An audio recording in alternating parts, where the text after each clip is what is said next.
If you're watching this, you're probably sick of forgetting what you revised yesterday, scrambling before exams, or staring at a textbook wondering why none of it sticks. Well, there's good news. Memorizing for your GCSEs or A levels isn't about how much you study, it's about how you study. Today, I'm breaking down 6 science backed steps to hack your memory. No fluff, no vague advice, just actionable strategies that work. So let's get into it. First, why do we forget?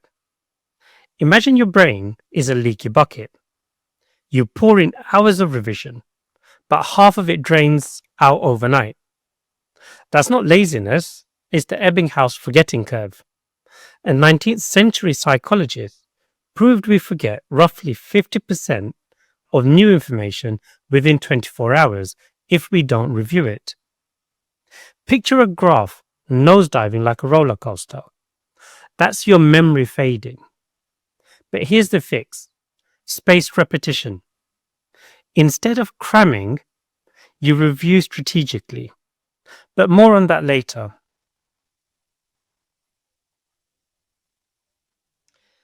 Step 1.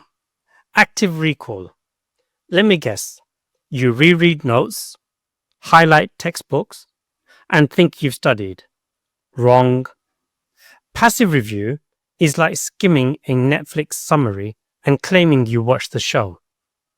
Real learning happens when you force your brain to retrieve information. For example, close your notes, grab a blank sheet, and write down everything you remember about the carbon cycle. Struggling? Good. That struggle is your brain building muscle memory. Use flashcards, past papers, or self-tests. If you're not sweating a little, you're not doing it right. Step 2. Spaced repetition. Imagine planting a seed. You wouldn't water it once and hope it grows. Memory works the same way. Review your notes the day after you learn something, then 3 days later, then a week later. Apps like Anki automate this, but you can use a calendar.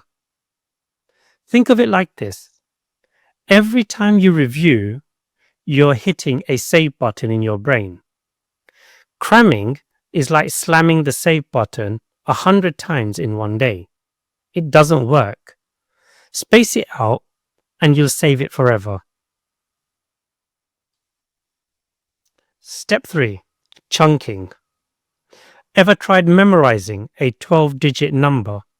It's impossible, unless you break it into chunks, like a phone number.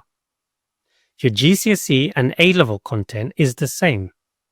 For example, in history, don't memorize 20 random dates. Group them by theme: World War I causes, World War I battles, World War I consequences. In science, chunk the periodic table by groups: alkali metals, noble gases. Your brain loves patterns. Use them. Step 4. Mnemonics and stories. Now let's get really weird. Your brain remembers absurdity, not boring lists. For the order of planets, something like "My very eager mother just served us noodles." So that'd be Mercury, Venus, Earth, etc. For business studies, turn SWOT analysis into "Sammy went out Tuesday." And that would be for strengths, weaknesses, opportunities, and threats. That's a SWOT analysis. The sillier, the better.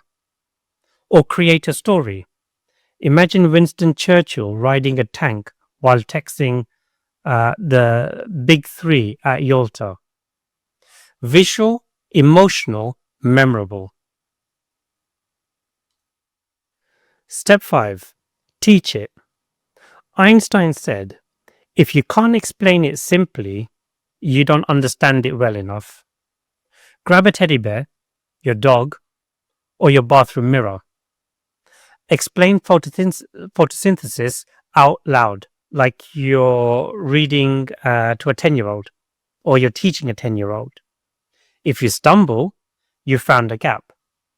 For example, plants eat sunlight.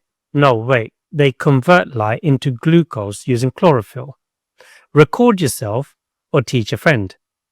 This isn't just revision, it's a reality check.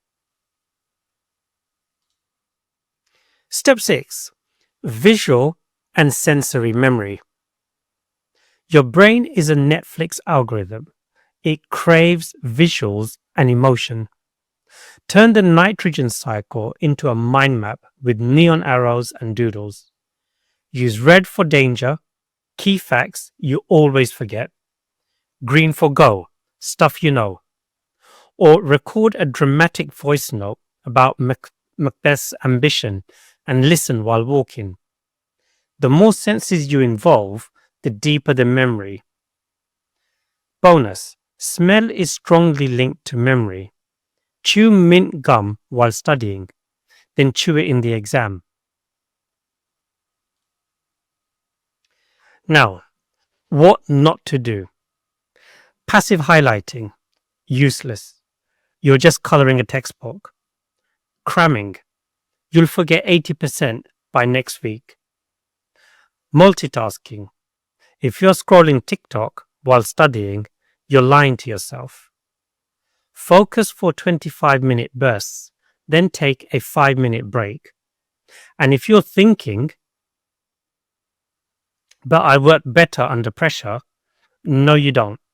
You're just used to panic. So break the cycle.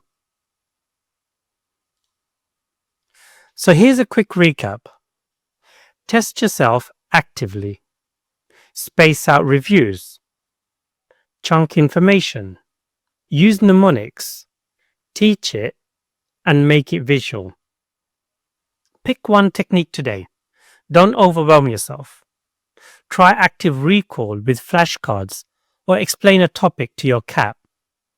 Drop a comment below telling me which method you'll use. And if you're tired of forgetting, hit subscribe. I've got even more A-level and GCSE hacks coming. Go crush those exams. You've got this.